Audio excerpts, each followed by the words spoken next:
De pronto ustedes tendrán la duda de qué pasó con todos los caballos del capítulo 6 y otros temas del capítulo 7, pero no olviden que estamos haciendo una pintura general para después entrar en detalles. No se preocupe que ya nos vamos acercando a esos tiempos que a usted le gustan, que a usted le gusta toda esa matazón, toda esa mortandad. Ya vamos a llegar allá, pero hay que hacerlo en el debido momento. Entonces, Apocalipsis 8:1 dice: cuando abrió el séptimo sello, se hizo silencio en el cielo, y vi a los 7 ángeles que se estaban ante Dios, y se les dieron 7 trompetas. Entonces, antes de abordar el 8, vamos a hacer el empate con el capítulo 7 para que podamos recordar lo que vimos. En el capítulo 7 entonces vimos en realidad 3 grandes cosas. La primera de ellas, los 4 ángeles que son puestos en los extremos, en los ángulos de la tierra, gracias, para poder silenciar cualquier viento que sople, cualquier doctrina, cualquier predicado que haya en ese tiempo, y solamente se dé oportunidad a la predicación para el pueblo de Israel. Entonces, en ese capítulo debo aclarar algo que se me ha pasado por alto. Mencionarles que el capítulo 7 es un paréntesis. El capítulo 7 es un paréntesis. Vamos a estar viendo en las series de 7. En las series de 7 siempre hay un paréntesis. Ya vamos a determinarlos. Entonces, esta multitud son los evangelistas, los 144,000 sellados. Son los evangelistas que irán por todo el mundo evangelizando a Israel. Bueno, quiero aclararle algo que creo que he obviado, porque uno no sé por qué se mete cosas en la cabeza que uno piensa que todo el mundo sabe y que todo el mundo entiende. Dice, hombre, no dije esto y debí decirlo. Este número de 144,000 sellados no es que son los salvos de Israel. Es decir, que solamente se van a salvar 144,000 y no más. No es eso. Estos 144,000 son los elegidos para predicar el evangelio en todo el mundo. ¿A quién?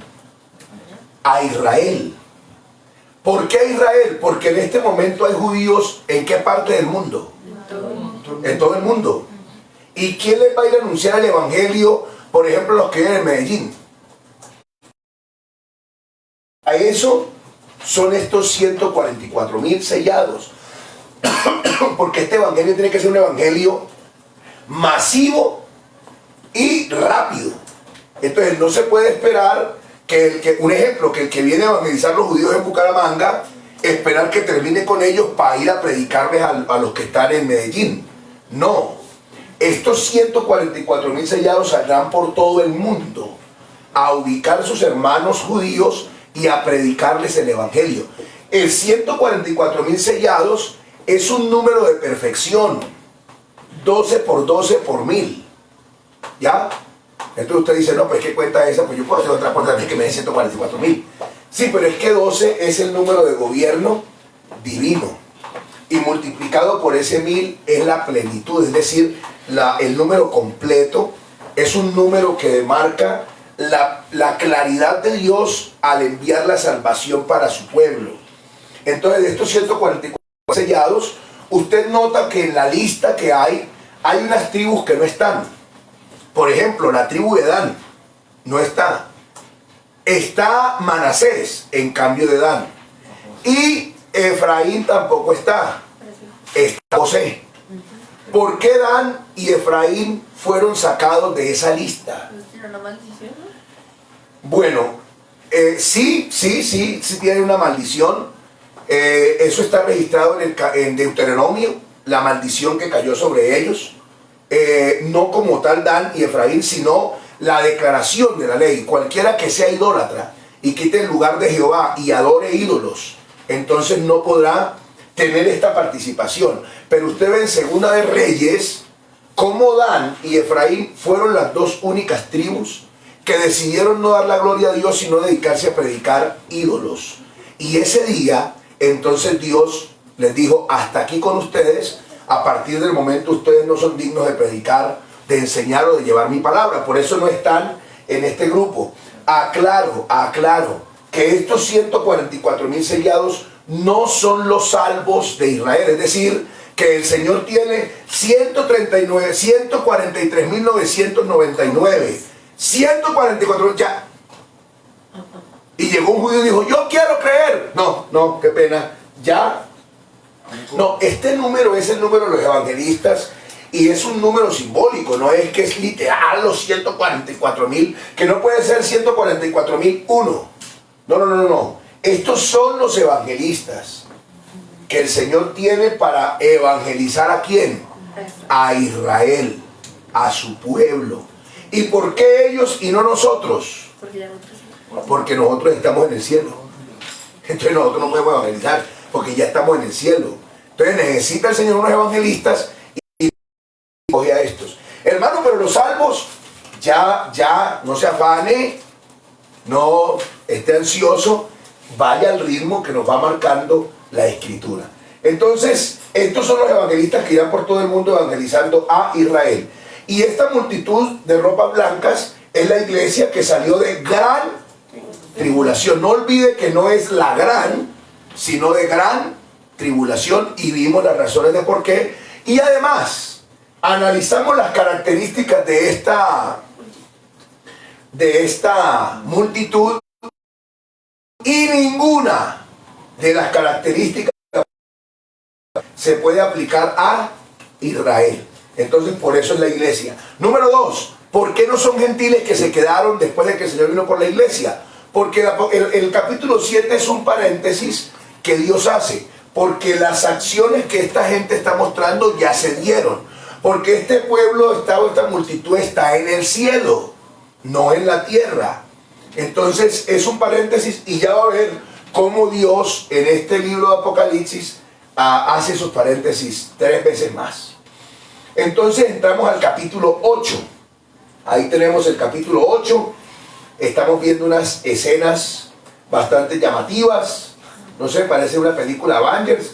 Bueno, entonces esas imágenes para representar lo que viene y lo que se aproxima en el capítulo 8. Entonces empecemos con este capítulo 8. El versículo 1 dice: cuando abrió el séptimo sello, se hizo silencio en el cielo como por media hora. Mire, el séptimo sello. ¿Dónde están los otros 6 sellos? Entonces están en el capítulo 6. Pero hermano, ¿por qué no los vimos? Que vimos cuánto dura. El primer sello dura 3 años y medio. El segundo, los otros caballos, el caballo bermeo, el caballo amarillo, el caballo, hay otro caballo, búsquelo ahí en el capítulo 6. El blanco es el primero, que ya dijimos que dura 3 años y medio. Y los otros 3 caballos que vienen, o 3 jinetes con sus caballos, que es el bermeo, el amarillo, no sé, el otro es el negro. Mire a ver, rojo.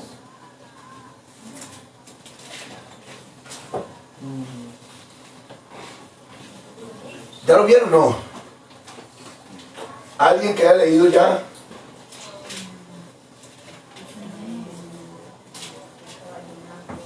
Hay capítulo 6. Negro, amarillo. Negro, amarillo y bermeo. Muy bien. Ese negro, pero está en el orden, creo que es negro primero, bermeo.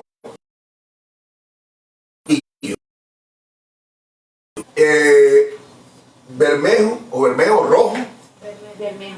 Bermejo, por eso, o rojo, negro y amarillo. Esos tres sellos en realidad hablan de un solo acto. Aunque son 3 sellos, hablan de un solo acto. ¿Y cuál es ese acto? Ese acto es y se da en la guerra de Armagedón. Si usted nota, el bermejo, el rojo, desata una guerra. Entonces la consecuencia de la guerra, ¿cuál es? Que es el caballo negro. Escasez de alimento. La gente se está muriendo de hambre. no hay con qué comprar el aceite. Lo que hay que comer es cebada y trigo, pero más que todo la cebada, que es lo que se considera de gente pobre. Porque una guerra que deja pobreza. Y la pobreza y la escasez que genera muerte. Entonces por eso viene el caballo amarillo. Entonces, hermano, pero hay otro sello que dice que las almas que estaban debajo del altar penando eso lo vamos a ver. Les repito que qué bueno que hicimos. Al primer caballo, que es el caballo blanco, el jinete que viene con una corona, que salió venciendo y para vencer y se le dio un arco. Ese jinete ya identificamos que es ¿quién? El anticristo. La persona, ojo a este término, la persona del anticristo. ¿Cuánto dura ese periodo? 3 años y medio. Por eso nada de esto que usted y yo vamos a ver ahora se puede meter en esa primera parte. Hermano, entonces los otros jinetes, ¿cuándo los vamos a ver? Cuando llegue Apocalipsis, el capítulo 16, de ahí empezaremos a ejecutar. Porque no olvide la dinámica. Sellos, revelación. Trompetas, anuncio. Y copas, ejecución. Pero usted dice, hermano, pero es que yo leo en las trompetas que ahora vamos a ver, yo leo cosas que no leo en las copas. Ya le explico qué es lo que pasa. Entonces, empecemos con esto. Cuando se abrió el 7º sello, se hizo silencio en el cielo como por media hora. Interesante ese silencio en el cielo por media hora. Sobre todo porque en el cielo no hay reloj. En el cielo no hay tiempo. La pregunta es, entonces, ¿a qué obedece esa media hora? Vamos a ver. Esto a manera de introducción. En el capítulo 6, 6 sellos dejaron ver su contenido, quedando un sello por ser revelado. En el capítulo 7 no hubo apertura de sellos. ¿Por qué? Porque Juan nos mostró un paréntesis de salvación maravilloso en el que dejó ver a los salvos que gozan de las bodas del Cordero en el cielo, y a Israel que comienza un ciclo de gran angustia, dolor y a fin de ganar la vida eterna. Ahora, en el capítulo 8, el 7º sello será roto y nos dejará ver la segunda serie de 7. Le explico. Cada vez que lleguemos a un 7, digamos, cuando lleguemos al 7º sello, el 7º sello se abre y da paso ¿a qué? A las trompetas. Y cuando lleguemos a la 7ª trompeta, esa dará paso a ¿qué?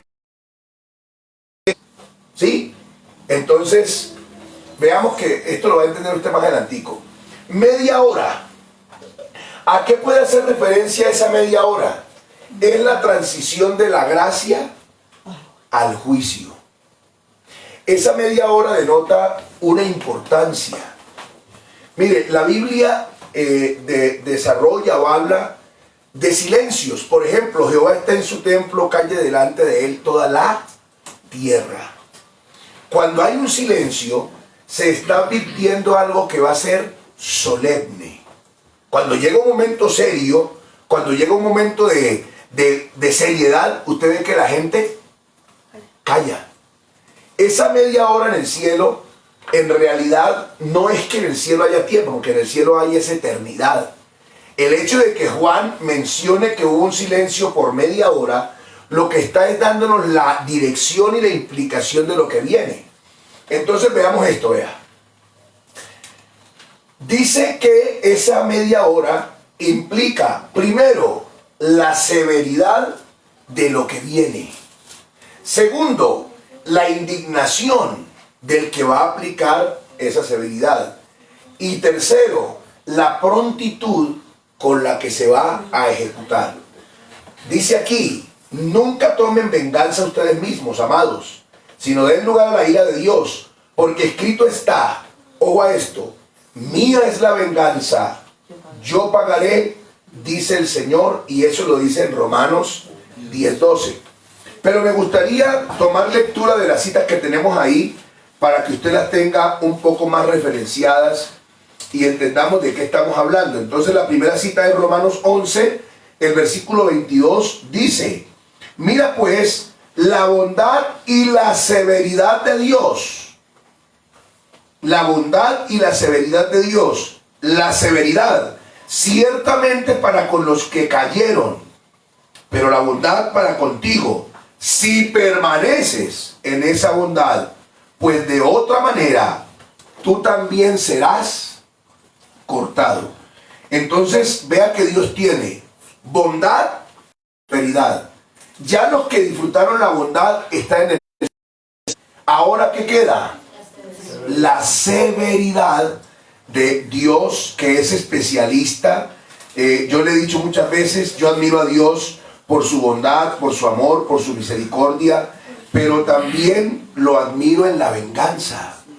Es un Dios que sabe cómo vengar. Ahí, mas mía es la venganza, yo pagaré. Y pide a los amados que no se vengan por ellos mismos, que den lugar ¿a qué? A la ira de Dios. Jeremías el capítulo 10, el versículo 10 dice: mas Jehová es el Dios verdadero, Él es Dios vivo y Rey eterno. A su ira tiembla la tierra y las naciones no pueden sufrir su indignación. Entonces, ojo a eso, porque nos vamos a enfrentar, o el mundo, nosotros no, el mundo se va a enfrentar a la severidad de Dios. 2, a la indignación de Dios. Y el Salmo 75:8 nos da una declaración bastante fuerte también. Dice: porque el cáliz está en la mano de Jehová y el vino está fermentado, lleno de mistura, y él derrama del mismo. Hasta el fondo lo apurarán y lo beberán todos los impíos de la tierra. Entonces, nos hacen entender algo, que esa media hora de silencio es un momento en el cual Dios se está preparando para ejecutar juicios. Se está alistando, se está preparando. Como decir de alguna manera, está tomando aire para ejecutar todas estas cosas. La severidad, la indignación, la prontitud, pero también la solemnidad. Es decir, Dios es tan excelente para el juicio, para la venganza, que no actúa como un hombre apresuradamente. Esta prontitud no quiere decir sin planear, sin pensar, no. Tenemos un Dios que va a ejecutar un juicio maravilloso. Es decir, que va a hacer pagar al mundo el no creer en Él, el rechazarlo, el haberlo matado, el haberlo juzgado mal, el haberlo detestado. Entonces llega la hora de la venganza de Dios. Y esa venganza, como dicen por ahí los expertos de eso, ¿no? Que la venganza es un plato que se sirve frío. La venganza es un plato que no se sirve caliente. Porque la persona que se le sube la rabia a la cabeza actúa sin pensar. Pero el Dios de nosotros se toma el tiempo. Por eso la media hora en el cielo que Juan relata, se hizo un silencio como de media hora. Lo que nos está dando es un simbolismo de que Dios está tranquilo, pero que va a cobrar venganza. Mejor dicho, si nosotros pudiéramos ver la escena, no veríamos un Dios furioso, ¡ah! No, veríamos un Dios muy tranquilo, muy calculador, muy planeador y ejecutando paso a paso la venganza y el castigo que planeó para los perversos. Entonces, esa media hora es un respiro, es el parar y decir, capítulo, han venido sucediendo unas cosas, ya se nos abrieron los rollos, ya nos mostraron lo que viene, ahora prepárense porque es hora de anunciarlo. Entonces, por eso aparece después del silencio el uso de las trompetas. Aparecieron 7 ángeles con 7 trompetas cada uno. Aquí el uso de la trompeta en la Biblia es bastante común, más común de lo que nosotros creemos. La primera trompeta aparece en Sinaí, en Éxodo el capítulo 19 y el versículo 16. Es la primera vez que aparece un sonido de trompeta. Entonces nosotros obviamente pues nos imaginamos estas trompetas porque es la que conocemos.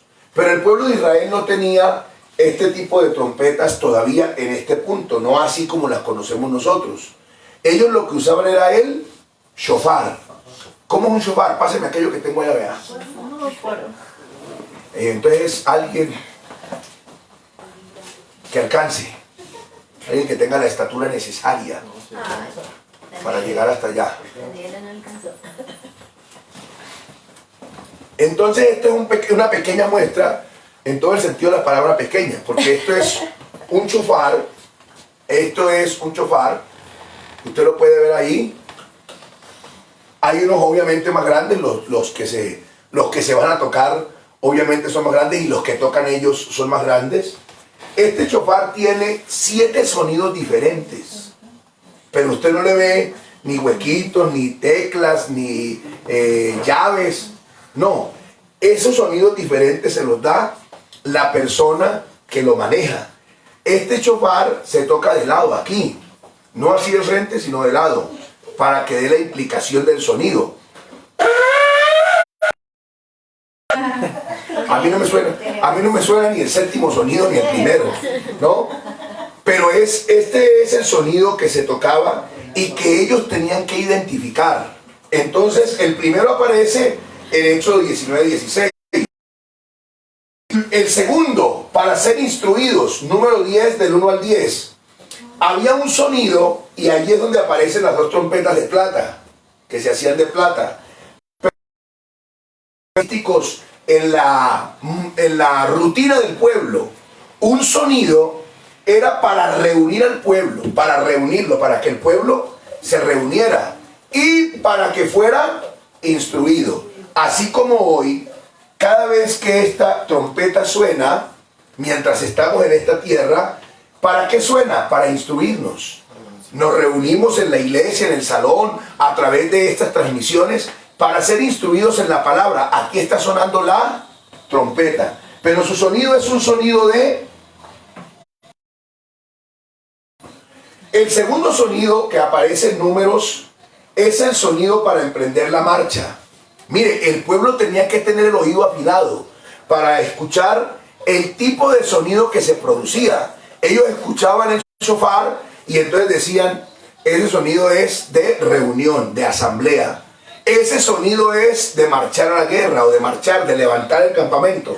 Si había un judío perdido, que estuviera perdido, que no escuchaba los sonidos bien, entonces cuando era tiempo de reunirse, el hombre levantaba la tienda, empacaba el trasteo, alistaba el morral y ya iba saliendo, y los otros iban para la reunión y le decían, ¿usted para dónde va con la maleta esa? Pues no, hombre, ese fue el sonido de... Entonces le tocaba desembarcar de todo otra vez y reunirse. En el segundo sonido, que era para la marcha, si se confundía y se iba a la reunión, entonces no alistaba el trasteo, sino que se iba al lugar de reunión. ¿Qué hubo? ¿Y el trasteo soy yo qué? Luego nos llamaron a la reunión. Que no, hermano, ese es de marcha.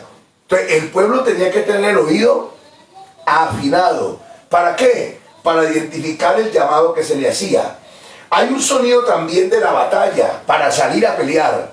Jeremías 4:19 nos habla de ese sonido del shofar o la trompeta para ir a la batalla, para regresar de la dispersión. Isaías 27:13, sonido que se sonará pronto para regresar de la dispersión. Sonido que puede ser tocado por los 144,000 a la hora de empezar a predicar el mensaje para ellos, y es que regresen, que vuelvan a Jerusalén. ¿Por qué?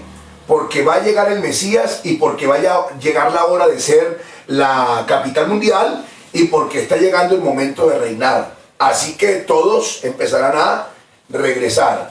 También para anunciar el año del jubileo, cuando llegaba el año 50, entonces el sonido del shofar era de una manera especial, de tal manera que el pueblo entendía, empezó el año de jubileo. Estos 6 sonidos, si no estoy mal, van hasta ahí, 6 sonidos, y estos otros 2, uno para el levantamiento de la iglesia, porque dice Dios mismo con voz de arcángel, ¿y con qué? Trompeta. Y con trompeta de Dios, porque se tocará o sonará la trompeta para el levantamiento de la iglesia. Ese sonido, ¿quién dará el que esté listo, el que esté preparado, el que esté en comunión, el que tenga el oído afinado. El que no esté listo, ¿qué? No escucha normal, pero el que es iglesia, nos iremos con el Señor. Y la última trompeta que está precisamente en este capítulo 8, el anuncio de los juicios de Dios sobre la tierra. Entonces, esa es la identificación del pueblo de Israel con la trompeta. Cuando Juan mencionó la trompeta, a los hermanos de Israel de la iglesia no les era desconocido el término trompeta. Ángeles con trompeta, entendemos que se va a anunciar, porque el sonido de la trompeta lo que hacía era que anunciaba o la marcha, o la guerra, o la integración, algo anunciaba. Y estas 7 trompetas también anunciarán, pero anunciarán ¿qué? El juicio sobre la tierra. El toque de trompetas hará que Israel se reúna en su tierra para ser salvos de sus enemigos y... Bueno, ahí me sobró esta, ¿cierto? Sí. Y para la definitiva redención. Entonces, ojo a este término aquí. Hará que Israel se reúna en su... Y menos donde lo ubica. Apocalipsis 11, 15. Ahí se está dando ya el desarrollo del mensaje de ¿quién? De los 144,000. Note eso. Los 144,000 aparecen ¿en qué capítulo? En el 7. Pero la ejecución de su obra en el 11. Es que eso es lo que nos pasa a nosotros con Apocalipsis, que como creemos que todo va en orden cronológico y no es así. No es así. No va así. Es decir, aunque usted en el capítulo 6 ve el primer sello y el segundo ahí pegado, no es así. Pasan 3 años y medio en los que muchas cosas van a acontecer.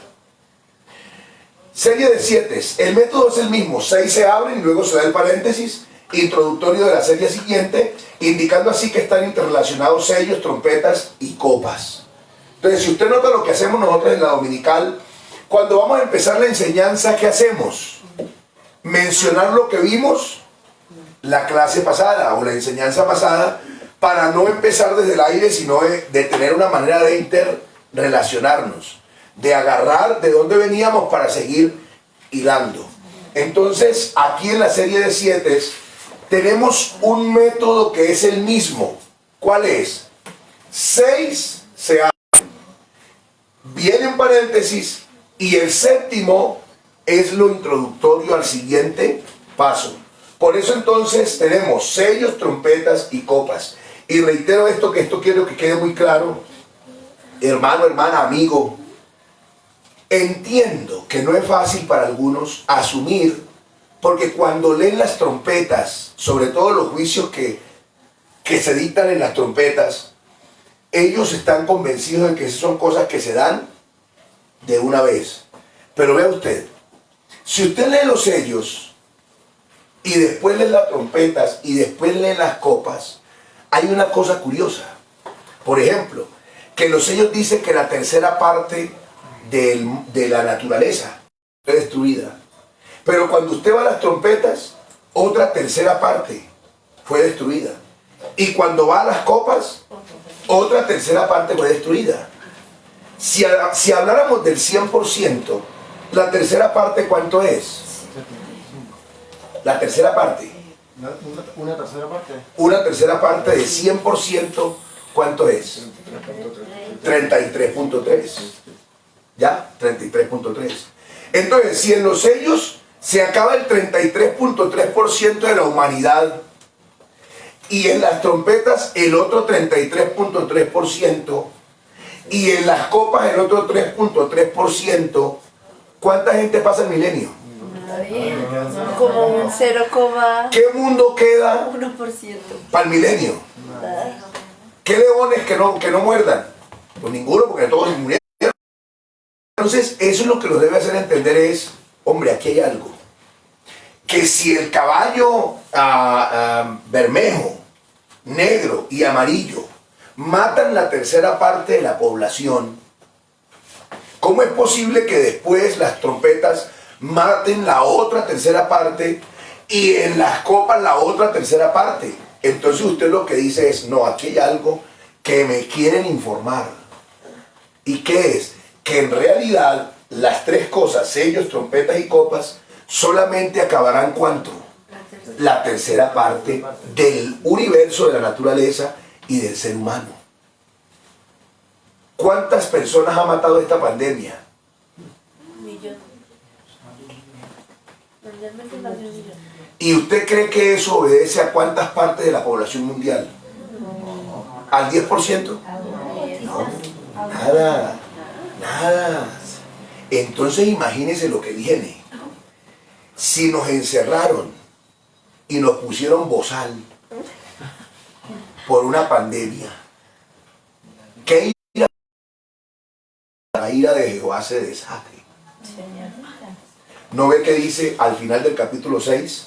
Que los hombres dirán a las peñas caer sobre nosotros. ¿Alguno en esta pandemia ha deseado que el edificio le caiga encima? No, todavía no. Nada. No es para tanto. Pero en ese momento sí será para tanto. Que la gente buscará la muerte y la muerte está tan asustada que huirá de ellos. Dirán, esto es un chicharrón, mata a toda esta gente, hasta luego el amigo. Entonces, hermano, lo que viene en realidad es bastante horrible. Pero tampoco tan cruel como para ir matando gente en los sellos, en las trompetas y en las copas.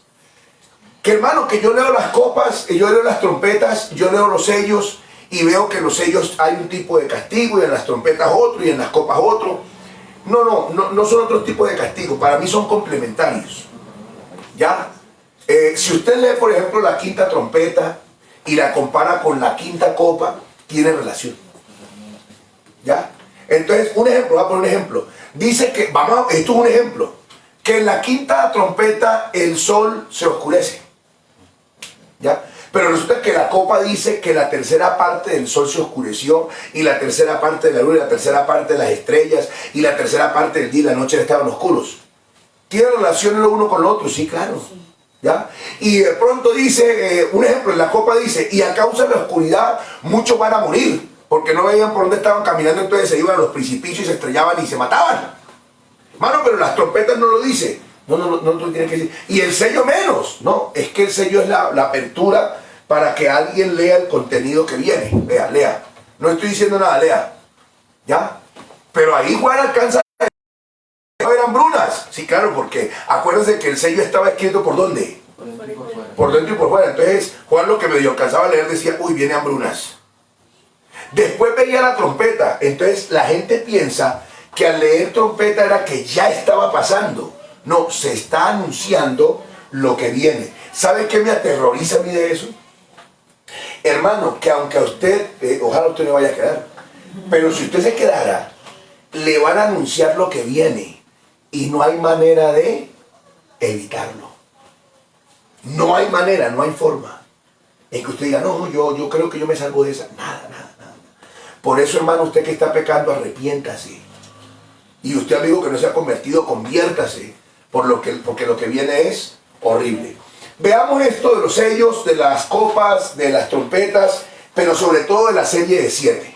Vamos aquí, concentrados aquí. Los sellos van del capítulo 6, del versículo 1 al 12. ¿Cuántos sellos se ven ahí? 6 sellos. El capítulo 7 es el paréntesis. En el capítulo 8, el versículo 1, aparece el séptimo sello. ¿Y comienza con qué? Con las trompetas, que van hasta el capítulo 9, el versículo 21 de Apocalipsis, obviamente. Hasta ahí van las trompetas. Los capítulos 10, ojo a esto, 11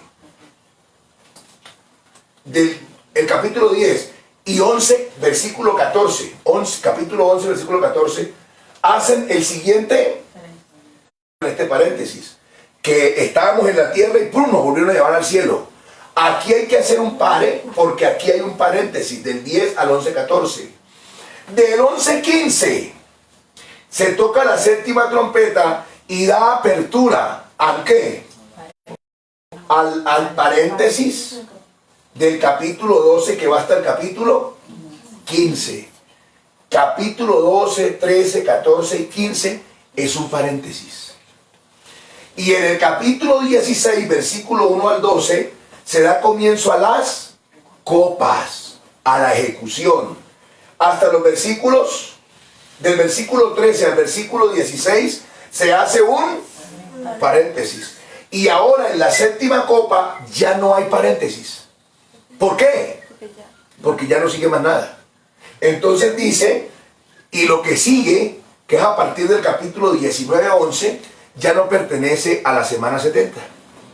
Ya forma parte de otro evento, ya no la semana 70. Entonces la séptima copa 16-17 ya no serán más la séptima copa de la ira de Dios que se derrama aquí en el versículo 17. Entonces, todo esto tiene que ver con la semana 70. ¿A dónde en la historia aparece la angustia de Jacob o la famosa gran tribulación? Tiempo de angustia para Jacob. Capítulo 6, capítulo 8, capítulo 11, capítulo 16. ¿Dónde aparece en realidad?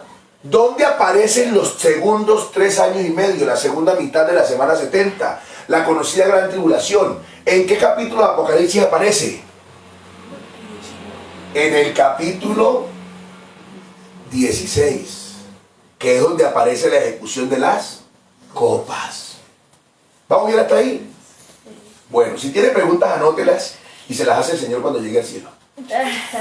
Los 7 personajes, como estamos viendo la serie de 7, veremos 7 personajes sociales importantes.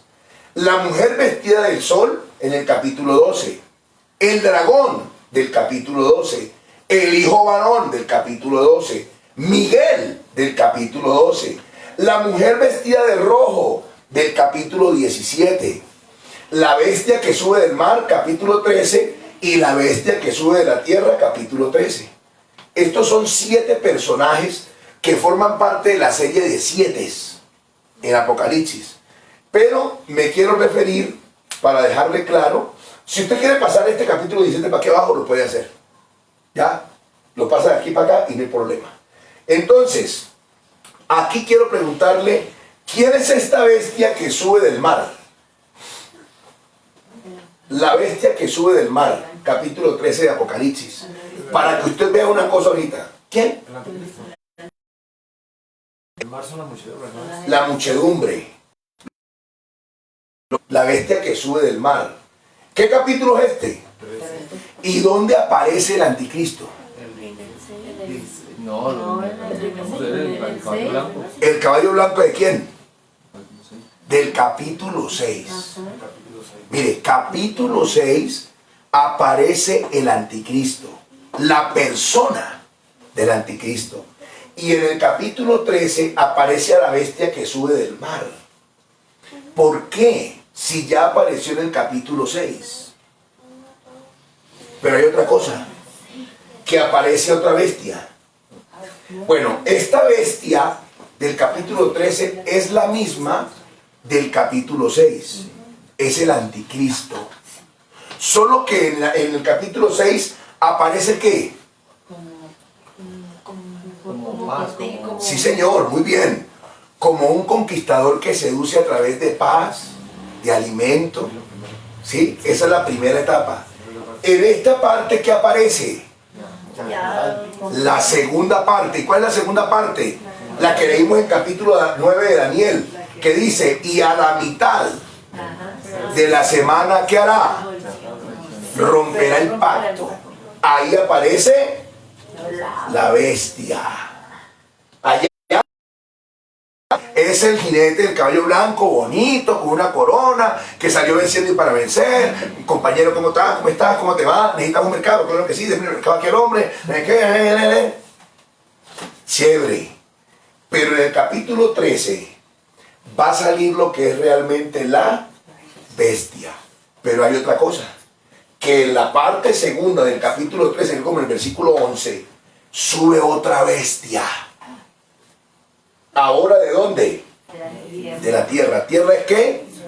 Israel. Entonces tenemos una bestia del mar, que es gentil, y una bestia de la tierra, que es Israel. ¿Quién es este señor? Es el mismo, ¿no? Ya no es el mismo. Ojo, porque aquí lo que vemos es un movimiento. Pero viene con más fuerza. Este movimiento es un movimiento político. Este movimiento es un movimiento religioso. Mire, la primera parte, político. La segunda, religioso. ¿Por qué religioso? ¿Son el mismo? No, no son el mismo. Póngale 10 Mejía. Lo veo volando en escatología. Volando. ¿Por qué no me? No son el mismo. ¿Por qué no son el mismo?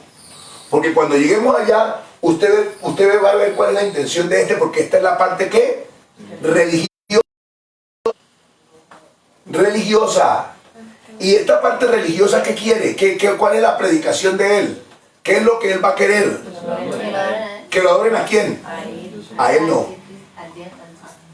A este. Ah, es que no son el mismo. No son el mismo. No son el mismo. Por eso uno sube de la tierra que es gentil y el otro sube de judío. A esta altura ya se está sacrificando en el templo. ¿Y qué hará este señor? Daniel 9. Dirá que a la mitad del pacto, a la mitad de la semana, este romperá el pacto. Pero este ¿qué hará? Hará que el sacrificio se... ¿Y qué dirá? Dejen de matar chivos, ovejas y todo eso, y debemos adorar al que debemos adorar. ¿A quién debemos adorar? Aquí se los presento. Y aparecerá esta bestia. Miren los cuernos que tiene este, y miren los cuernos que tiene este, y miren la semejanza de este. Dice que este tiene 2 cuernos y es semejante a un cordero. Parecido a un cordero. ¿Imitando a quién? A Cristo. Pero va a pedir adoración. No, es que lo tremendo es esto, que no va a pedir adoración para él, sino que va a pedir adoración para la primera bestia. Y cuando la gente diga, pero ¿cómo así que tenemos que adorar a este? Y descubran que es un gentil, se van a rasgar las vestiduras y van a decir, nos engañaron. Porque él se va a sentar en el trono y va a decir, yo soy Dios. Y dirán, no puede ser, nos engañaron, ¡qué golazo! Un mugroso gentil lo volvió a hacer y acompañado de un hermano de nosotros, falso profeta. Por eso usted ve que más adelante a estos 2 señores dice la Biblia que los van a enviar vivos. Vivos, ojo a eso.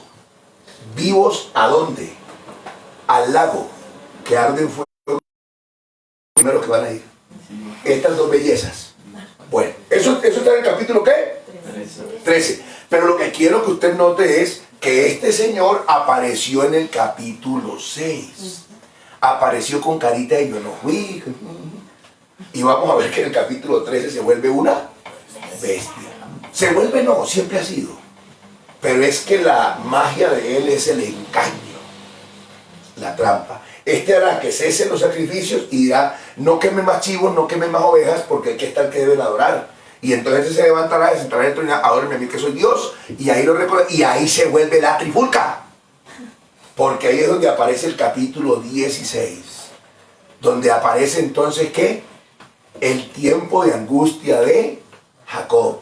Porque este señor unido con este y con otras escenas que vamos a ver, entonces dirán, a esos hay que acabarlos, destruirlos. Por eso entonces volvemos al capítulo 12, donde aparecerá una mujer vestida de sol, aparecerá un dragón que sale de la boca de un gran río que persigue para destruir a quién y matar a quién, al hijo varón que nace, ¿ya? De esta mujer, ¿sí? Todo esto son figuras. Ay, se me acabó el tiempo. Tengo compromisos. ¿Ah? Ya me acuerdo. Mi esposa me dice que ya me acabó el tiempo. Yo ando haciendo ahora lo que mi esposa me diga. Entonces, hermanos, vamos a dejar hasta aquí. Yo quería seguirles hablando. Tengo reunión con la Junta porque ya íbamos a entrar a esto. Y me faltó un pedacito aquí. Porque me falta un pedacito después de esto, se me pasó esa diapositiva que quedaría, pero es la interpretación entonces, ahora sí, de los símbolos, porque es que a partir de ahora, del capítulo 8 en adelante, lo que nosotros hemos visto que son símbolos, en el 90% de lo que vamos a ver ya no son tantos símbolos. El 90% es literal, pero hay que saber qué cosas y qué cosas no. Entonces, hermanos, vamos a dejar hasta aquí, vamos a orar y démosle gracias a Dios. Espero que usted haya aprendido algo. De pronto te dirá, no, qué dominical tan improductiva, no aprendimos nada. Bueno, esperemos que el Señor nos siga ayudando y podamos cada vez aprender más. Perdónenme que vamos tan despacio, pero son temas que yo quiero que ustedes queden claros. No para que se quede, hermano, no para que usted diga, me estoy documentando aquí para por si me quedo, ya sé cómo explicar a la gente. No, hermano, no, vámonos para el cielo. Alguien en estos días estábamos hablando de este tema y ¿sabe qué me contestó y me dijo esa persona? Me dijo, Gonza, la verdad a mí eso no me interesa.